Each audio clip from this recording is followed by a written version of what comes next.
বিশ্বে এমন দুজন কম বয়সী নেতা আছেন যাদের একজনকে ভয় পায় আমেরিকা, আরেকজনকে করে সমীহ। আমেরিকার মনে ভয় জাগানো সেই নেতা একজন নারী, তার নাম কিম ইয় জং।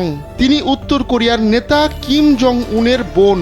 উত্তর কোরিয়ার রাষ্ট্রপ্রধান না হলেও অনেক ক্ষমতার অধিকারী তিনি, তাই তাকে বিশ্বের সবচেয়ে ক্ষমতাধর নারী বলা হয়ে থাকে। বিশেষ করে পরমাণু শক্তিধর দেশটির গুরুত্বপূর্ণ পদে থাকা কিম ইয় জং কাউকেই পরোয়া করেন না। এমনকি সাম্প্রতিক বছরগুলোতে কিমের প্রক্সি হিসেবে আবির্ভূত হয়েছেন তার বোন। কিম কিছুটা ধীর স্থির আচরণ দেখানো শুরু করলেও উস্কানি কিংবা হামলা চালানোর মতো ভূমিকায় দেখা যাচ্ছে কিম ইয় জংকে। কিম ইয় জং এর ব্যক্তিগত জীবন নিয়ে খুব বেশি জানা যায় না, এমনকি তার জন্ম তারিখ নিয়েও রয়েছে ধোঁয়াশা। অবশ্য দক্ষিণ কোরিয়ার একত্রীকরণ মন্ত্রণালয়ের তথ্য অনুযায়ী 1988 সালে পিয়ংইয়ংয়ে কিম ইয় জং এর জন্ম নিবন্ধন করেছেন উত্তর কোরিয়ার কর্মকর্তারা। তিনি কিম জং উনের ছোট বোন এবং তাদের বাবা দ্বিতীয় কিম জং এর সবচেয়ে ছোট মেয়ে। 1994 থেকে 2011 সাল পর্যন্ত উত্তর কোরিয়া শাসন করেন দ্বিতীয় কিম। জীবনের প্রথম পর্যায়ে খুব একটা আলোচনায় আসেননি কিম ইয় জং, তবে 2009 সালে দ্বিতীয় কিম স্ট্রোকে আক্রান্ত হলে পরবর্তী উত্তরসূরি হিসেবে ছেলে কিম জং উনের নাম ঘোষণা করেন তিনি। এরপরই কিম জং উনের সঙ্গে কিম ইয় জং এর পাশাপাশি দাঁড়িয়ে থাকা একটি ছবি রাষ্ট্রীয় গণমাধ্যম প্রকাশ করে।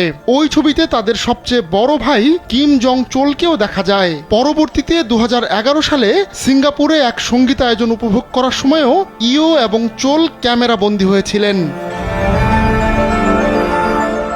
কিম ইয় জং এর বৈবাহিক জীবনও রহস্যে ঘেরা। দক্ষিণ কোরিয়ার কিছু গণমাধ্যমের দাবি তিনি উত্তর কোরিয়ার প্রভাবশালী কর্মকর্তা চো রিয়ং হায়ের ছেলেকে বিয়ে করেছেন। চো রিয়ং হচ্ছেন কিম জং উনের ঘনিষ্ঠ একজন সহযোগী। অবশ্য রাষ্ট্রীয় গণমাধ্যমে ইয়োকে কখনোই স্বামীর পাশে দেখানো হয়নি। 2018 সালে যুক্তরাষ্ট্র ও দক্ষিণ কোরিয়ার সঙ্গে পরমাণু অস্ত্র ও দূরপাল্লার ক্ষেপণাস্ত্র হ্রাসের আলোচনায় অংশ নেন কিম ইয় জং। তখনই আন্তর্জাতিক গণমাধ্যম কিমের সুন্দরী এই বোনের ব্যাপারে আগ্রহী হয়ে ওঠে। 2020 সালে তার ভাই যখন গুরুতর অসুস্থ ছিলেন, তখন সম্ভাব্য উত্তরসূরি হিসেবে কিম জং ইয়োর নাম শোনা গিয়েছিল। দক্ষিণ কোরিয়ার সরকারি সূত্র জানায়, আনুমানিক 2014 সাল থেকে কিম ইয় জং সরকারের দায়িত্বশীল কর্মকর্তা হিসেবে দায়িত্ব পালন করছেন। তখন থেকেই তিনি দেশটির পার্লামেন্টের গুরুত্বপূর্ণ সদস্য। এছাড়া তিনি সমাজতন্ত্রী দল ওয়ার্কার্স পার্টির কেন্দ্রীয় কমিটিতেও রয়েছেন। 2018 সালে তার ভাইয়ের নিযুক্ত দূত হিসেবে দক্ষিণ কোরিয়া সফর করেন কিম ইয় জং। উত্তর কোরিয়া কিভাবে শীতকালীন অলিম্পিকে অংশগ্রহণ করবে তার রূপরেখা নিয়ে আলোচনা করতেই হয়েছিল সেই সফর। শীতকালীন অলিম্পিক পরে দক্ষিণ কোরিয়ার পিয়ংচাংয়ে অনুষ্ঠিত হয়।